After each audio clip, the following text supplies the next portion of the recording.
Hi and welcome to this video. Basically I just want to dive into the whole topic of doing video game music on a budget. Because when you have big nice AAA budgets and a lot of time and a lot of freedom to experiment, and you have to do 90 to 120 minutes of music, that is great, that is awesome, and you can just be you and go nuts.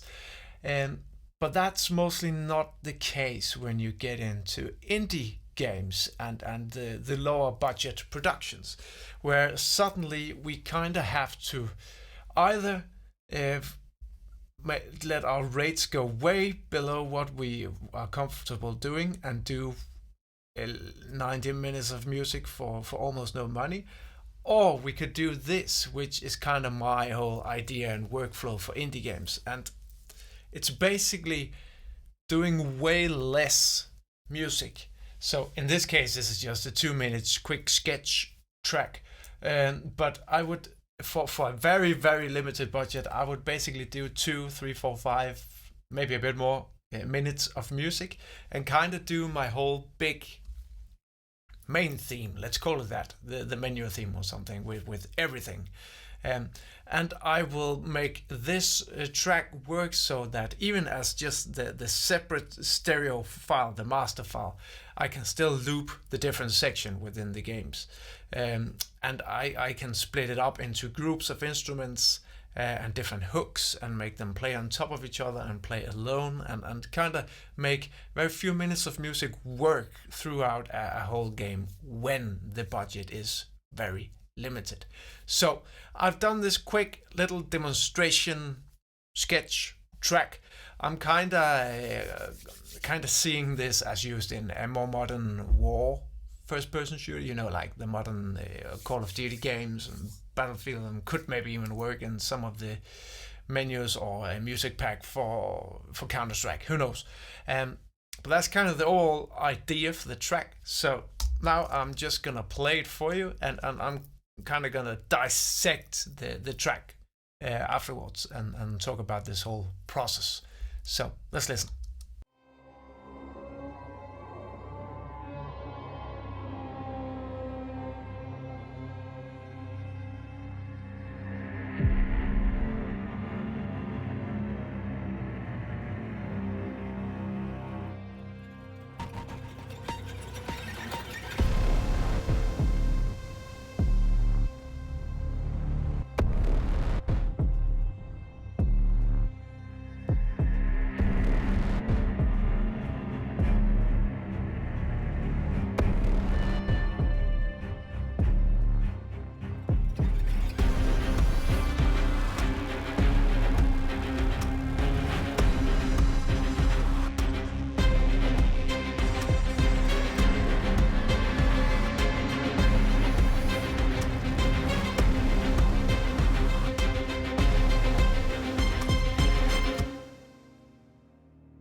Alright, so just as a stereo track, like if I bounce this out to one kind of final master file, I see this track as 4 different sections.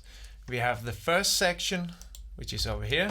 This whole part that builds and builds and builds. Right. Then we have the second section, which will work as an ambient piece, of course. I have a third section.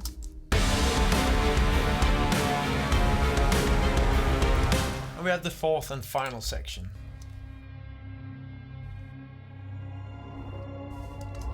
And the whole idea behind doing this track this way is that, as I said before, just the stereo file, we can loop different sections. So we could, for example, go over here and loop 8 bars of this.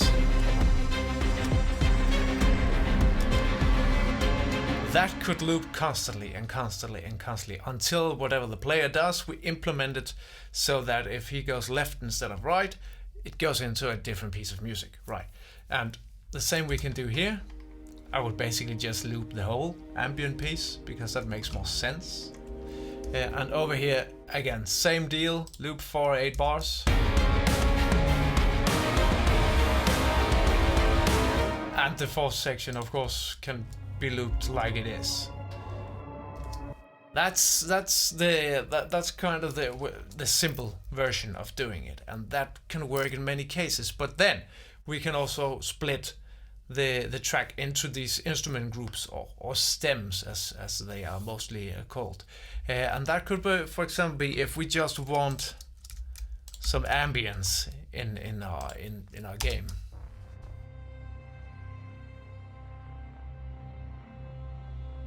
We can have these two tracks playing next to each other from the stems, and then depending on the area of the game, maybe in the earlier part of the game you maybe want a more organic sound, so we use the strings, and then the later we get into the game we can start adding the synths, and we can kind of start to move totally away from the organic sound, depending on what's happening in the game, of course. And then when stuff happens and we need a bit more pace, right, we can start adding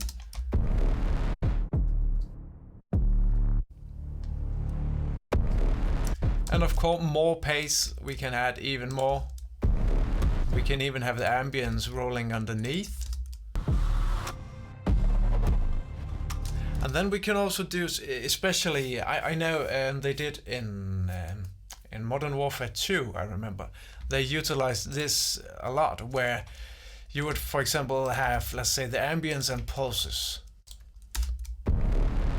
for when there was some kind of danger, but we're not really going yet.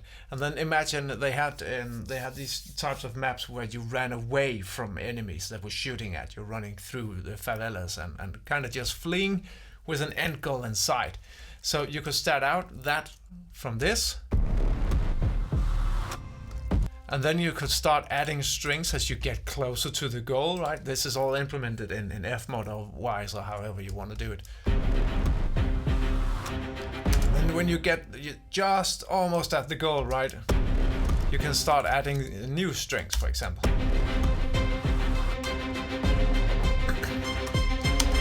For example, right? And just as if we are over here, for example, if we have let's say a cutscene. Or also, again, as a map where a lot of action is happening, we would probably want to mute the drum stem, because while drums are cool, they can kind of really, they tend to get in the way of sound effects like explosions and guns and also some dialogue. So in that case,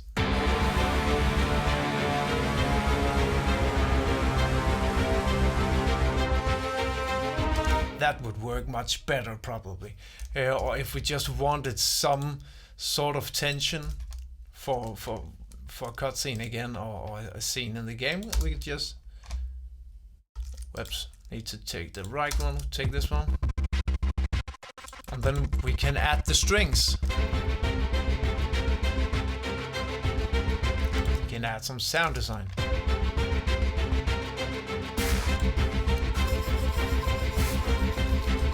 Right, so we can use these different stems to kind of create different moods within the game, because we have to remember that even though a composer's job is to write music. Our main job in the game is to tell the player's subconscious what they have to feel. You don't want a player have to kind of be thinking about what's gonna happen, or it's our job to make the subconscious know what to feel and how to feel it, right? So if we have to build some tension, right? Your subconscious already instantly knows that stuff is up, right? Or if everything is just banging.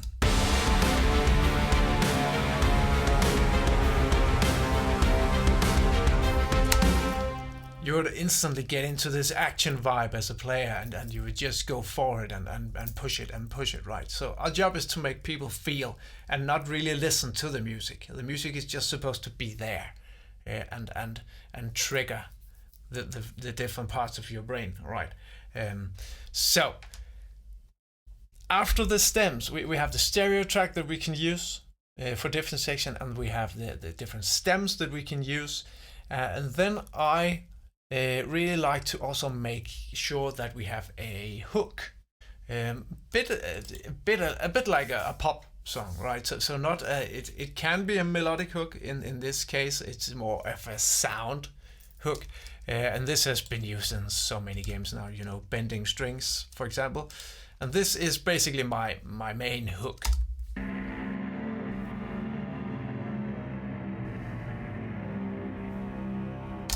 So the whole idea behind the hook that goes through the whole track is that we can use this in the game.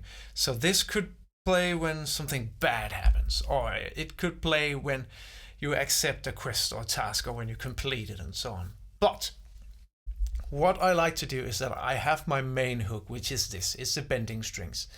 But I make sure that that same hook is everywhere in the other stems where it's possible. Of course, it's hard to make this kind of hook in the drum stem, right?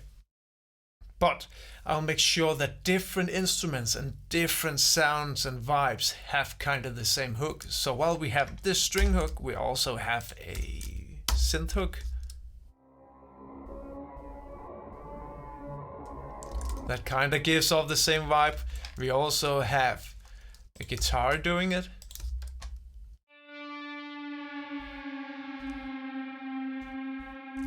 And we also have some brass doing it.